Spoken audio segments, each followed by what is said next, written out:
समाप्त हो गया और कल यानी 11 नवंबर को मतदान होना है। हमको लगता है कि हमने लगभग 165 रैलियां जो है 171 जो है जन सभाएं चुनाव के दौर में हम लोगों ने किया है, जो हमको लगता है कि सबसे अधिक है। यानी कोई ऐसा जिला नहीं बचा या ब्लॉक नहीं बचा जहां हम नहीं गए, और हर जगह लोगों का जो मूड देखने को मिला वो बदलाव कर रहा, बढ़ चढ़ करके, चाहे कोई जात के भाई हो, कोई वर्ग के हो, कोई धर्म के हो, सब लोगों ने पहले चरण में जो है मतदान किया। और एक ही बात थी कि 20 साल पुरानी जो सरकार है, 20 साल में सबसे ज्यादा गरीबी, पलायन, बेरोजगारी, ना कारखाना, ना फैक्ट्री, ना उद्योग, ना धंधा, सबसे ज्यादा पलायन, शिक्षा चिकित्सा चौपट, प्रति व्यक्ति आय में सबसे पीछे बिहार। यानी आप कह सकते हैं कि बिहार के लोगों का ये कहना है कि 20 साल राज करने के बाद भी एनडीए ने बिहार को सबसे अंतिम पायदान पर लेकर के गए, बल्कि 20 साल में डबल इंजन चाहती तो बिहार को नंबर 1 स्टेट बना सकती थी। 11 साल केंद्र में, 20 साल राज्य में। लोग जो है बड़ी संख्या में लोगों ने पलायन किया है बिहार से, 4-5 करोड़, पढ़ाई के लिए, कमाई के लिए, दवाई के लिए लोगों को जो है बाहर जाना पड़ता है। अब बिहार के लोगों को है कि आगे बढ़ना है। अब बिहार के लोगों को सुख सुविधा बिहार में चाहिए।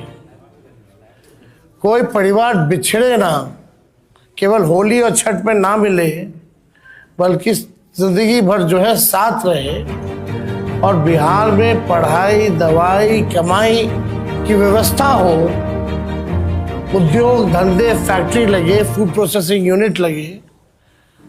लोग अब ये चाहते हैं। इसलिए मेरा कहना है कि 171 जो हम लोगों ने रैलियां की पूरे बिहार में, एक सुर से एक आवाज आ रही थी कि इस बार बदलाव चाहते हैं, परिवर्तन चाहते हैं, और पहले लोगों ने इस आधार पे वोट किया। अब आपको हम बताना चाहेंगे कि बिहार के लोग जो है इस बार इतिहास रचने जा रहे हैं, और इस बार नौकरी वाली सरकार लाने जा रहे हैं, कलम राज को लाने जा रहे हैं। अब बिहार केवल सुर्खियों में नहीं रहेगा, बल्कि अब बिहार सफलताओं में गिना जाएगा। बिहार जो है सबसे विकसित राज्य जो है वो बनेगा। 20 सालों में केवल सुर्खियों में रहता है, सफलताओं में कहीं आप देख लीजिए, इवन सदन में भी भाजपाओं के नेताओं से, एनडीए के नेताओं से, मुख्यमंत्री जी से, दो बेकार के जो उप मुख्यमंत्री हैं उनसे हमने पूछा कि एक काम बता दो जिसमें बिहार पूरे देश में नंबर 1 हो। किसी के पास जवाब नहीं। सदन की बात बता रहे, कई बार हमने पूछा, किसी के पास कोई जवाब नहीं था। लेकिन अब जो है 14 तारीख के बाद बिहार जो है सफलताओं में गिना जाएगा, सबसे विकसित राज्यों में बिहार जो है गिना जाएगा, जहां फूड प्रोसेसिंग यूनिट्स लगेंगे, जहां एग्रो बेस्ड इंडस्ट्री लगेगी, जहां पढ़ाई, दवाई, कमाई, सिंचाई की अच्छी व्यवस्था होगी, जहां आईटी हब होगा, एजुकेशनल सिटीज़ होंगे, सुपर स्पेशलिटीज़ हॉस्पिटल बनेंगे और किसी बिहारी भाई को दूसरे राज्य ना जाना पड़े, ऐसा बिहार जो है हम लोग बनाएंगे। अब चुनाव आयोग से कई हमारी सवाल हैं जो हम पूछना चाहते हैं। हालांकि आप लोगों ने तो सराय रंजन या समस्तीपुर का देखा ही होगा कि पर्चियां जो है किस हिसाब से वीवीपैट का फेंका हुआ था। इसमें कई लोग सस्पेंड भी हुए बाद में, जब हम लोगों ने आवाज उठाई तब लोग डरे हुए हैं, सत्ता में बैठे लोग घबराए हुए हैं। कल हमने एक वीडियो भी जारी किया था, आप लोगों ने देखा होगा कि भाई केंद्र मंत्री गृह मंत्री को कोई काम नहीं है। पटना में लगातार कई दिनों से डेरा बनाए हुए हैं। कई बड़े बड़े अधिकारियों को बुलाया गया, निर्देश दिए गए, अपने रेंज का देखना है उनको, कहाँ डिस्टर्ब करना है, किन किन व्यक्तियों को चुनाव से पहले उठाना है। मतलब सीएम हाउस से भी एकाध रिटायर्ड अधिकारियों द्वारा लगातार फोन जा रहा है बड़े बड़े जिला के अधिकारियों को, रेंज वाले जितने अधिकारी हैं, बुलाया जा रहा है, निर्देश दिया जा रहा है। तो ये बौखलाहट बताती है कि ये लोग जाने वाले हैं। हम लोगों की पैनी नजर है, जनता एक पांव पे खड़ी है। हम तो चाहेंगे कि जितने अधिकारी, सूचना हमको उन्हीं अधिकारियों से मिली है जिनको ये निर्देश दिए गए। तो हम तो कहना चाहते भाई, जनता एक पांव पे खड़ी है। संविधान का जिन लोगों ने शपथ लिया है, न्यायपूर्ण काम करें, दबाव में ना करें, वरना इस बार जनता जो है मुंह तोड़ जवाब देगी। सब लोगों की नजर है अधिकारियों पर, प्रशासन पर। जनता सजग है, सब लोगों पर जो है नजर डाली हुई। बात अब देखिए, इलेक्शन कमीशन पहला चरण का मतदान कब हुआ? 6 नवंबर को। आज हम बैठ के पीसी कर रहे हैं 10 नवंबर को। 4 दिन बाद भी आंकड़े जो है सार्वजनिक नहीं किए गए हैं कि पुरुष ने कितने मतदान किए और महिलाओं ने कितने मतदान किए। कोई भी ऑफिशियल आंकड़ा नहीं आता। पहले भी मैनुअली, पहले के जमाने में तो उसी दिन उसी समय बता देता था मैनुअली। आजकल तो टेक्नोलॉजी का जमाना है, फिर भी ये आंकड़ा क्यों छुपाया जा रहा है, सबसे बड़ा मेरा प्रश्न है। 4 दिन हो गया, यानी आप समझिए, मान लीजिए 11 को अगर वोटिंग है और 14 को रिजल्ट है, तो आपको 14 तक पता ही नहीं चलेगा कि कितने पुरुष और महिलाओं ने वोटिंग की। This is a joke. कितना टेक्नोलॉजी का जमाना है, एआई का जमाना है। तो बताओ, अमित शाह और मोदी जी के राज में इलेक्शन कमीशन ठप हो गया। अरे भाई, इतना तो पहले के जमाने में उसी दिन उसी वक्त मैनुअली लोग निकाल करके दे देता था कि इतना प्रतिशत जो है पुरुषों ने मतदान किया, इतनी प्रतिशत जो है महिलाओं ने मतदान किया, और ये उम्र के लोगों ने इतना इतना मतदान किया। आप मीडिया के लोग यहाँ हैं, विद्वान लोग हो, जरा बताइए, आप लोगों को जानकारी में है क्या? ये कहीं भी ऑफिशियली ये बात आई है? Where is election commission? मतलब भाजपा जितना पाप करेगा, सब पे पर्दा इलेक्शन कमीशन डालेगा। भाजपा पाप करता रहे, इलेक्शन कमीशन उसका पाप धोता रहे। इलेक्शन कमीशन टूल बन गया, लग रहा है मर गया है। ये तो सिंपल सी बात है भाई। विदेशों में कितना देश का नाम बदनाम करेंगे। विदेशी पत्रकार भी अगर पूछेंगे भाई कितना रेशियो है, 4 दिन हो गया चुनाव को, अब तक नहीं आया, तो देश का तो मजाक उड़वा रहे हैं लोग।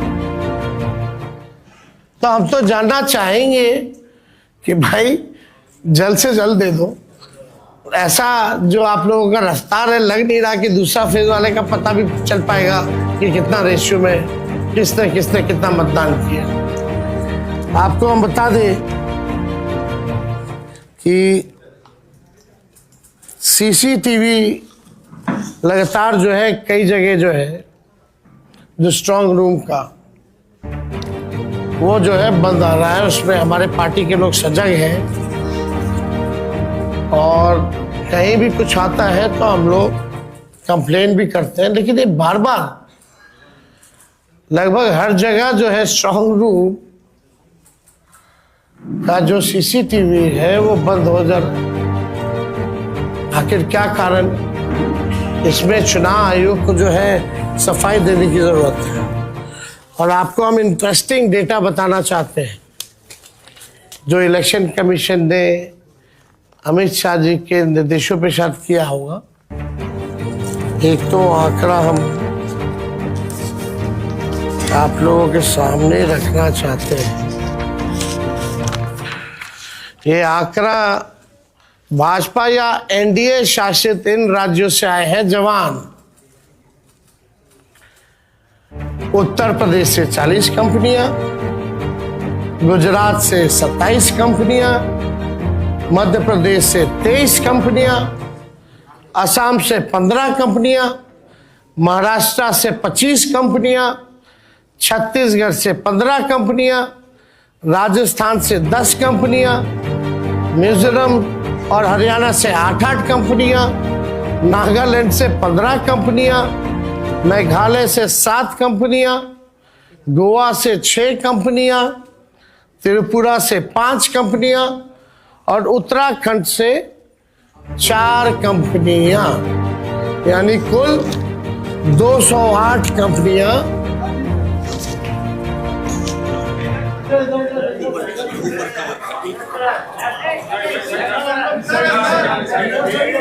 अल्लाह। चलिए देखिए, यानी 208 कंपनियां भाजपा शासित राज्यों से उनकी पुलिस आई है।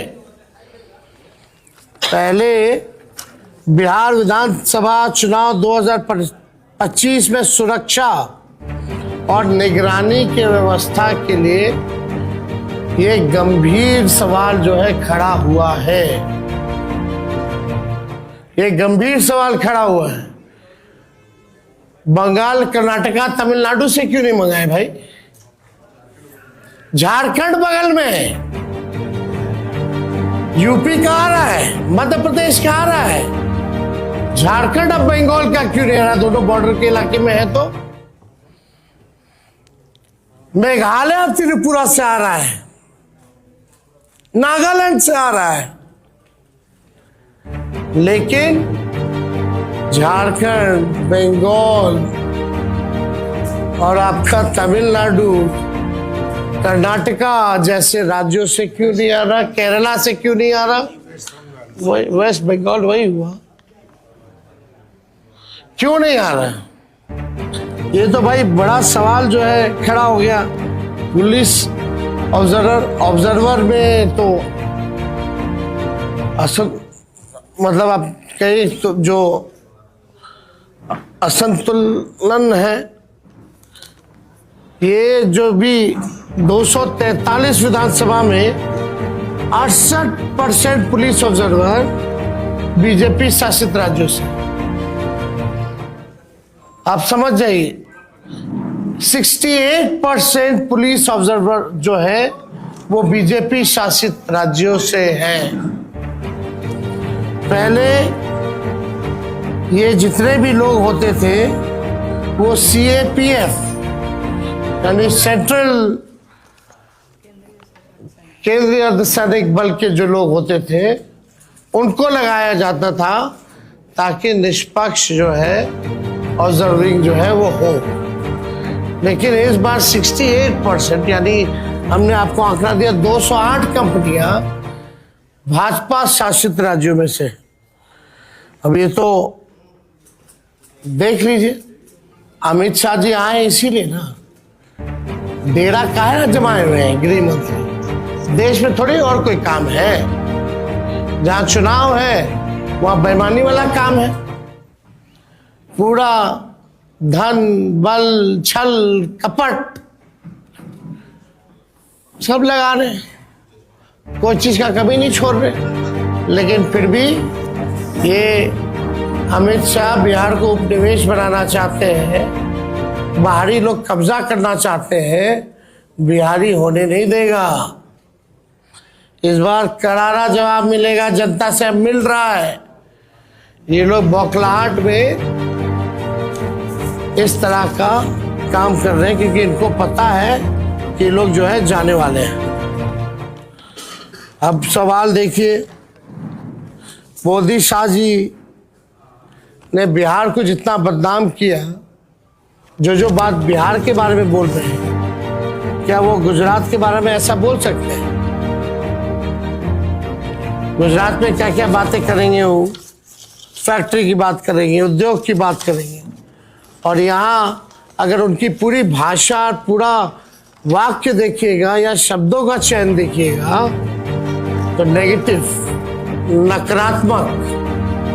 मतलब हम लोग भी चाह रहे थे कि भाई प्रधानमंत्री जी आ रहे हैं, इतना सभा किए हैं ऑफिशियली अनऑफिशियली, कम से कम एक रोड मैप, एक विजन तो बता दो प्रधानमंत्री जी कि आप अगला 5 साल बिहार को कैसे आगे बढ़ाइएगा। 11 साल तो बढ़ा नहीं पाए प्रधानमंत्री रहते हुए, 20 साल में बिहार आगे बढ़ा नहीं।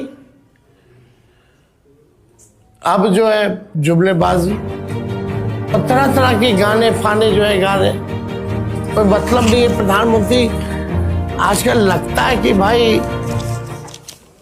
पता नहीं कौन सा वेब सीरीज देख रहे हैं भाई। इतना फुर्सत का समय प्रधानमंत्री के पास, कौन सा वेब सीरीज प्रधानमंत्री देख रहे हैं, समझ में नहीं आ रहा। तेजस्वी यहाँ कलम बांटता, नौकरी बांटा, आपको नजर नहीं आया प्रधानमंत्री जी? हाँ, प्रधानमंत्री जी ने जितना इनको सम्राट चौधरी, दिलीप जायसवाल, मंगल पांडे का भ्रष्टाचार और फर्जीवाड़ा नहीं दिखा, क्या सवाल प्रधानमंत्री जी इन लोगों से किया? नहीं करेंगे ना।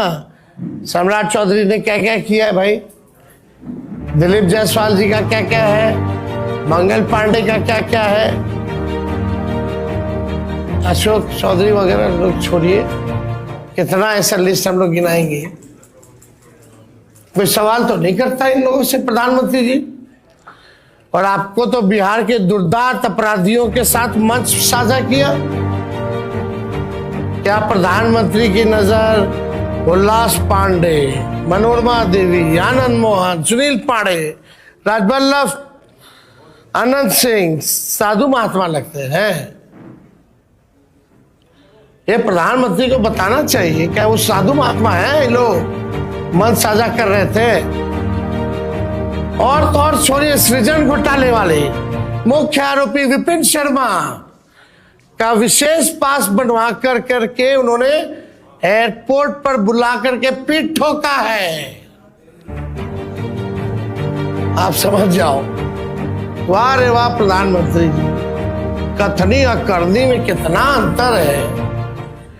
थोड़ा सा भी तो लज्जा आना चाहिए कि बोल क्या रहे हैं, कर क्या रहे हैं। थोड़ा सा अपना पुराना भाषण ही बिहार का पढ़ लीजिए। आपको तो बिहार आने में शर्म आना चाहिए था, फिर भी आपने जो है कोई मर्यादा नहीं रखी।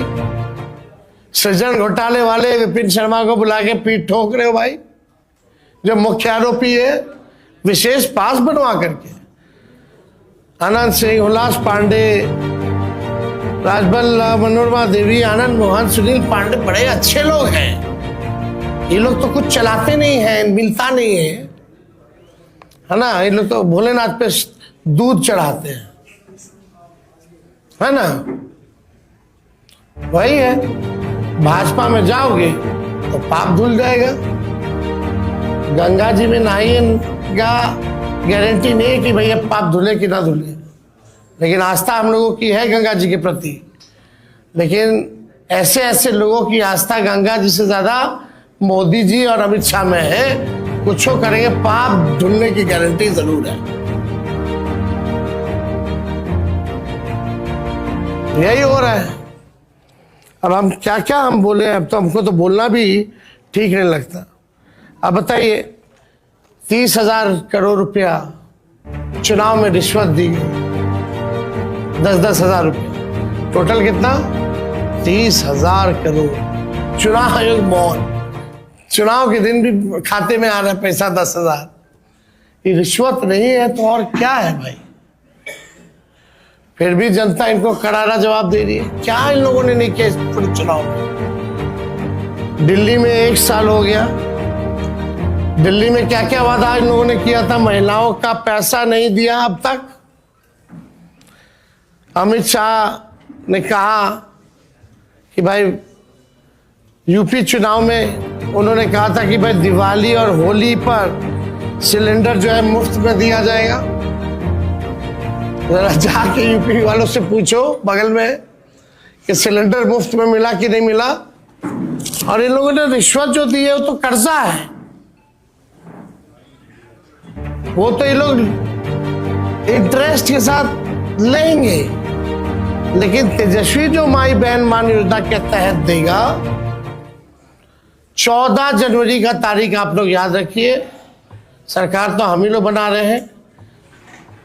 माई बहन मान योजना के तहत मकर संक्रांति दही चूड़ा वाले दिन अपने माताओं और बहनों के खाते में 30,000 रुपया डाला जाएगा।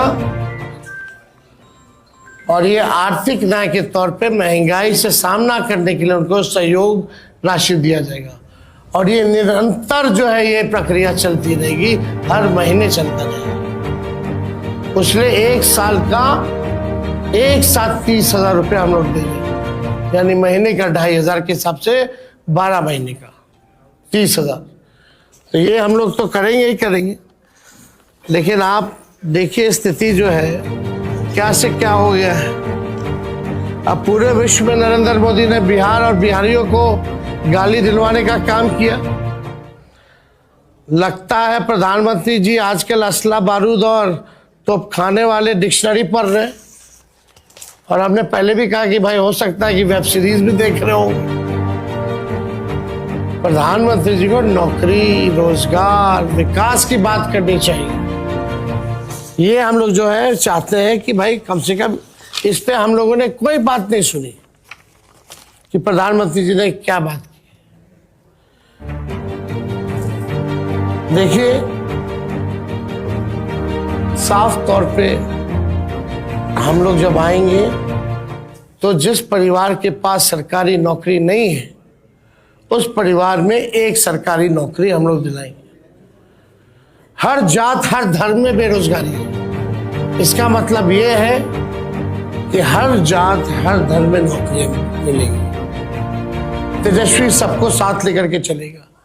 माई बहन मान योजना का हमने बताया। जीविका दीदियों को मानदेय 30,000 रुपया किया जाएगा, स्थायी किया जाएगा। जो समूह है, जो कैडर है, जो दिन रात काम कराती है सरकार, उनके लिए, अन्य जीविका दीदियों के लिए, कैडर समूह के लिए 2,000 मानदेय। और जो इंटरेस्ट जो लेती है, देना पड़ता है हमको, वो इंटरेस्ट जो है माफ किया जाएगा। और 5 लाख रुपए का बीमा हम लोग कराएंगे। इससे पहले हम लोगों ने ये ओल्ड पेंशन स्कीम जो है ओपीएस, वो हम लोग लागू करेंगे। ओपीएस को लागू किया जाएगा। जो अभ्यर्थी जो बहाली के लिए होंगे उनका फॉर्म जो है 0 निःशुल्क फ्री कर दिया जाएगा, फॉर्म फीस नहीं लगेगा। जो भी आपके किसान हैं, सिंचाई के लिए बिजली का इस्तेमाल करते हैं, वो बिजली जो है उन किसानों के लिए मुफ्त जो है वो की जाएगी। जो जनप्रतिनिधि है, जैसे त्रिस्तरीय पंचायत के लोग हैं, ग्राम कचहरी के लोग हैं, इन सब का जो है पेंशन भी मिलेगा और इन सब लोगों को जो है हम लोग जो मानदेय जो है दुगना हम लोग करने का काम करेंगे। टैक्स वगैरह जो हो गए उन लोगों को जनप्रतिनिधि का दर्जा हम लोग जो है देंगे।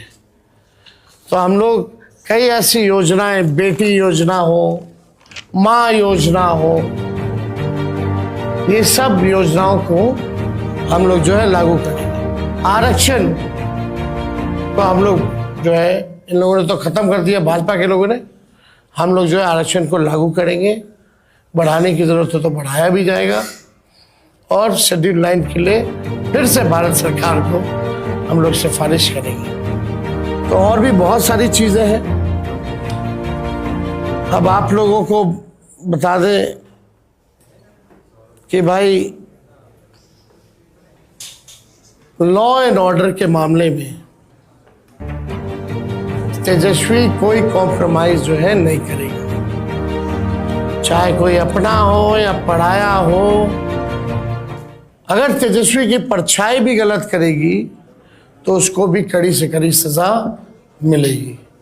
इस मामले में, लॉ एंड ऑर्डर के मामले में कोई कॉम्प्रोमाइज नहीं। आप सब लोग मेरे स्वभाव को जानते हैं, ऐसा कॉम्प्रोमाइज हम लोग जो है एकदम नहीं करेंगे। क्राइम हो, करप्शन हो, कम्युनलिज्म हो, इन तीनों से तेजस्वी जो है कॉम्प्रोमाइज नहीं करेगा। और आप सब लोगों को बता दें, 14 को रिजल्ट आएगा और 18 नवंबर को हम लोग जो है शपथ लेंगे। 26 नवंबर और 26 जनवरी यानी रिपब्लिक डे के दिन के बीच में खरवास भी आता है। इस खरवास में जितने अपराधी हैं उन सबको तेजस्वी सलाखों के पीछे चुन चुन करके भेजने का काम करेगा।